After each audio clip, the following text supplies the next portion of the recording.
பல்வேறு தொழில் நிறுவனங்களை சேர்ந்த தலைவர்கள், முதலீட்டாளர்கள், மத்திய அமைச்சர்கள் பலர் இந்த நிகழ்ச்சியில் கலந்து கொண்டுள்ளார்கள்.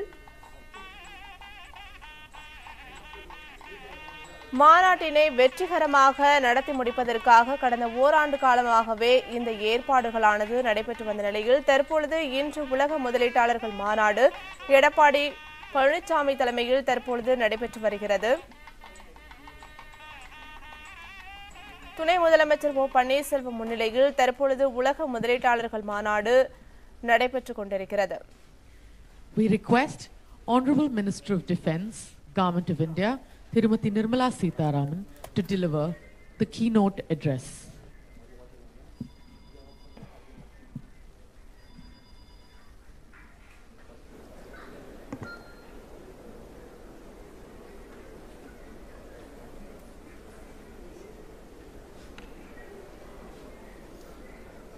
Vanakkam.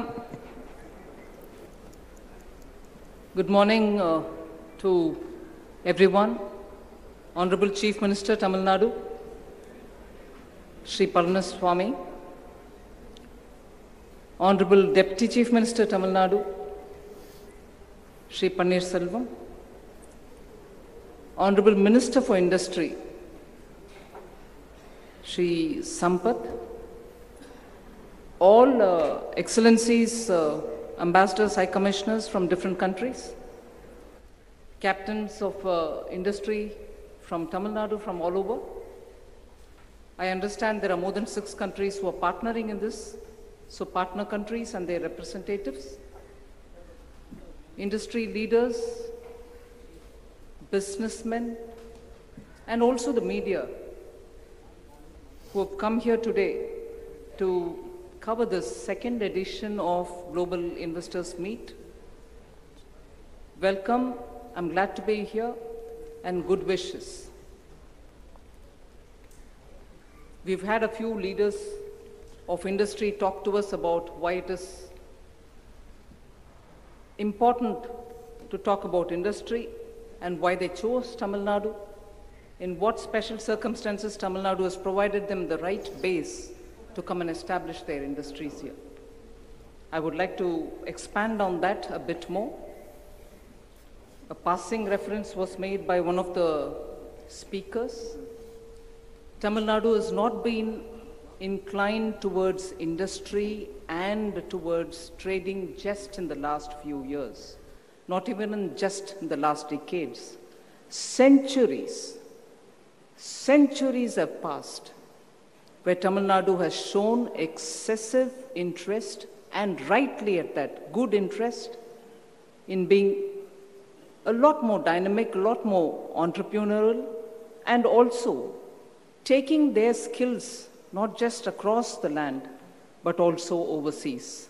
That is why many of us today who go from Tamil Nadu, who live in Tamil Nadu, and move around the globe, find that very comparable cultural stamps or footprints in many of the Southeast Asian countries. Like so, if you went to Cambodia, you would find Angkor Wat. You would find the same Tanjavur here.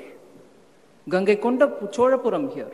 It was the very same Chola kings who took the whole idea of trading from Tamil Nadu, taking the soft culture of Tamil Nadu all over wherever they went. And for that, they had to build ships. Pumpuhar was one of the best ports known in that time. And what did they trade? They trade in all kinds of things. Agricultural produce, manufactured goods, a lot of handicrafts and artwork. The kind of buildings you find even in a country like Vietnam are very similar to what you will find in Karaikudi. They still are there for you to see it. So in fact, there was somebody who told me once that they were looking at having connection between Angkor Wat and Tanjavur, so that those who went there for tourism would also find a place to come here for reasons. If that was from the point of view of tourism, you had several stone inscriptions which spoke about industry and trade associations, which had a leg here in Tamil Nadu and also there.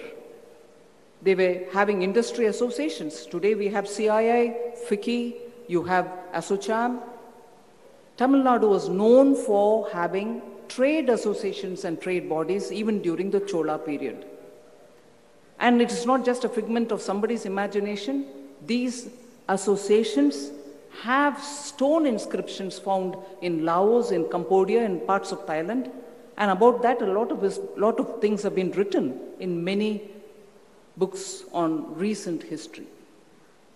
So I'm only stretching the point that Tamils have always shown the entrepreneurial skill to organize themselves by trade, skill also to reach global excellence. And I think it was a very good idea for the state government.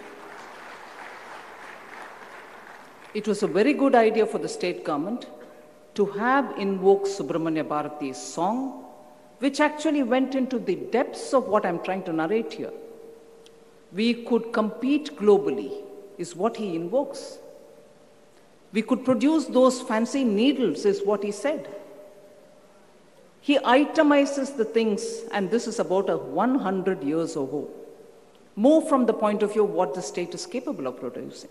It was not a wish list, it was not a dream, it was what was being recalled as which prevailed once upon a time, and it wouldn't be difficult for Tamils to do that again, to reach that glory again.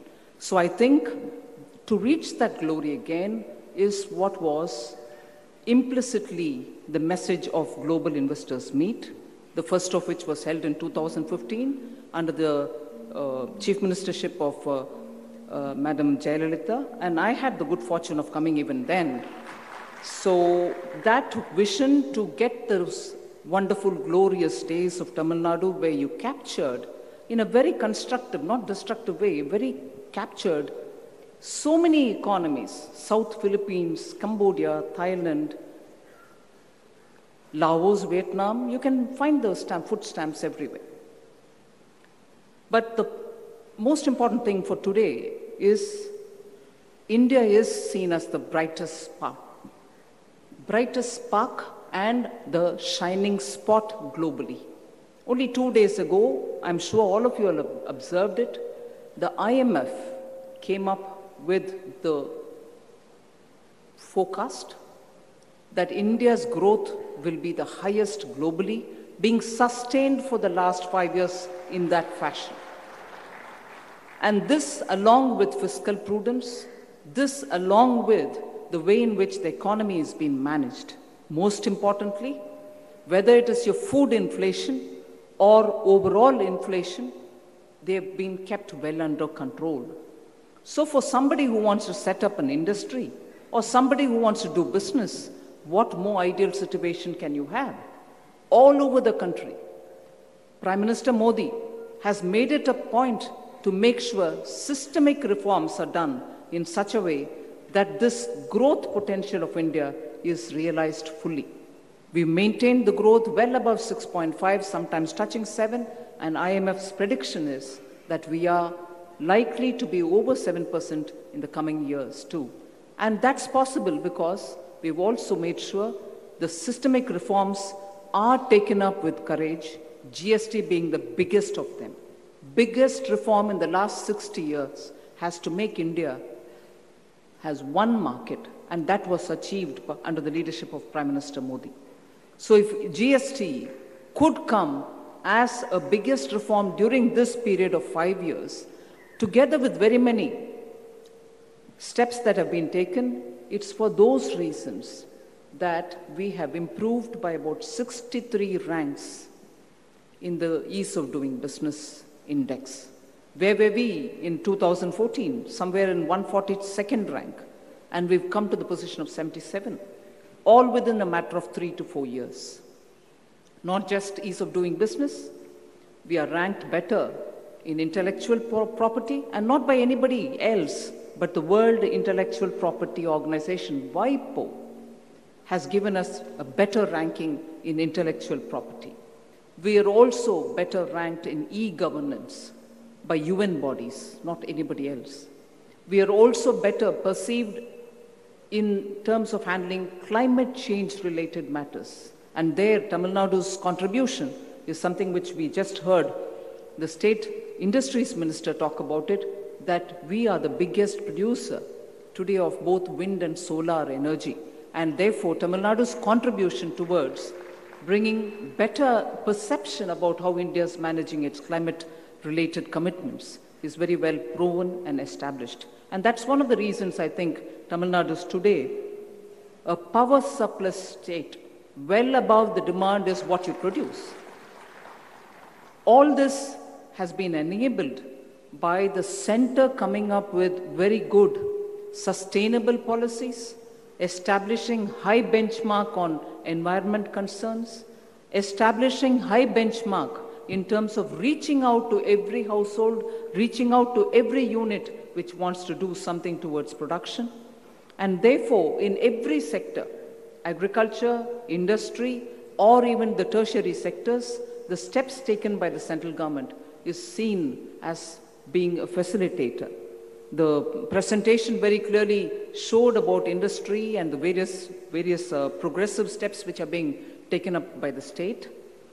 I was glad to hear one of the speakers, I think it was a Japanese ambassador, who said that their investment now will also look at diversifying into agricultural sector in the sense of food production. Am I right, Ambassador? So you're moving towards food production, food processing industries, which is one of the things which gets reinforced by yet another speaker. I'm going back to talking about the speakers who said there is a well-balanced economy in Tamil Nadu. You have agriculture contributing, a major contribution towards state's GDP, GSDP, industry making a very big mark, which has been a feature of Tamil Nadu all the free India's 67, 65, 70 years, and also the tertiary sector because of the human resource which prevails here. Very good colleges, very good education. I can vouch for it. I'm one of the students from this place. I've studied here. So Tamil Nadu does have that capacity of students who have been qualified, well-trained, and I'm also happy to hear that you've established training centers here, giving skills to students. One area in which I would suggest in this context of the global investors meet is for the Tamil students also to learn the languages of the partner countries. Learn Korean, learn Japanese, learn Mandarin, because that's where when our units go to do business, you need our people to be able to communicate in those languages in those countries. So I would think industries should spend not just in your R&D, but also not just in training people in skills. Skills include communication skills. I would actually desire a lot of our Tamil students who are given entrepreneurial skills also to be able to learn a language of their choice, be it Korean, be it Japanese, be it Mandarin. All this would help in being able to be nimble when you're doing business with these countries. So I'm happy to be associated, not just in 2015, but in the second edition today. I'm grateful that the Chief Minister thought it fit to invite me. Extremely happy. But here, again, I would like to add from my side that Prime Minister Modi was very keen that India should become a manufacturing hub. You all know it. We've said it so many times. He also wanted us to ensure that India becomes an export hub. But while talking about Make in India, while talking about manufacturing in India, while talking about export of manufactured goods in India, one of the things on which he was looking at, saying, why should we be spending so much? Because India is one of the biggest consumer of defense and defense equipments. For him, it was a big question of how defense manufacturing not only will save us from sending that money out to buy things, but also build capacities to be able to produce things which our defense forces need. I'm taking a minute more on it to say that was the reason why he designed the two defense corridors, the first one of which came rightly to Tamil Nadu. The defense corridor in Tamil Nadu, I wish to state here, not just because I'm a minister dealing with this ministry, but it is clearly a vision of the Prime Minister to make sure defense production, not just to cater to Indian consumer, which is the Indian armed forces, but to be sure that because you can produce world class, you will also be able to export it to any country which wants to buy defense equipment. As it is, we have quite a lot of manufacturers who send their components to various big vectors and platforms which are manufactured outside. Why is it that we won't be able to produce those very vectors and manufacturers in India? And that is one of the reasons why, by announcing the corridor, we have invited quite a lot of manufacturers from abroad to come, choose the location where they want to establish the unit, and start producing defense equipments. That is one of the reasons why in Tamil Nadu we have moved from Chennai, Hosur, Salem, Coimbatore, and also to Tiruchi to invite different investors to come and expand their businesses here. The other one of the corridors went to Uttar Pradesh. But you're also aware, for the first time, Defense Expo was held in Tamil Nadu, although Defense Expo are being held in this country for 20 years. We've had this happening for nearly 2 decades. And for the first time out of Delhi, Defense Expo was held in Tamil Nadu, and that's caused, I understand, a lot more of ripple effect. A lot of industries are getting interested in coming and doing defense-related manufacturing. And to connect to that, I appreciate that the state government has taken the measure to come out with a policy for aerospace industries, which is what been released now, and I'm happy to have given the first copy to the Honorable Chief Minister. I invite, on behalf of the Ministry of Defense and on behalf of Tamil Nadu Chief Minister, any industry, particularly in aerospace and in any other angles of defense and defense-related industries, to do come to Tamil Nadu, other than the other industries and sectors that you're talking about, to invest. The central government is very keen to come up with any investment, any facilitation, any common testing centers, any kind of establishment of industrial units from our side. So we assure full cooperation. Honorable Chief Minister, I wish to give you that commitment from our side. We will give the fullest cooperation to make Tamil Nadu's aspirations for greater industrialization to materialize. With these words, I'm very happy and honored to be here as a part of those speakers, grateful for the opportunity, and I wish today and tomorrow's proceeding all success. Jai Hind. Thank you, Madam. உண்மை செய்திகளை உங்கள் கண்முன் கொண்டு வரும் Kaveri நியூஸின் YouTube சேனலை subscribe செய்யுங்கள். நொடிக்கு நொடி நாட்டு நடப்புகளை தெரிந்து கொள்ள kaverinews.tv, Facebook, Instagram, Twitter போன்ற சமூக வலைதள பக்கங்களோடு எப்போதும் இணைந்திருங்கள்.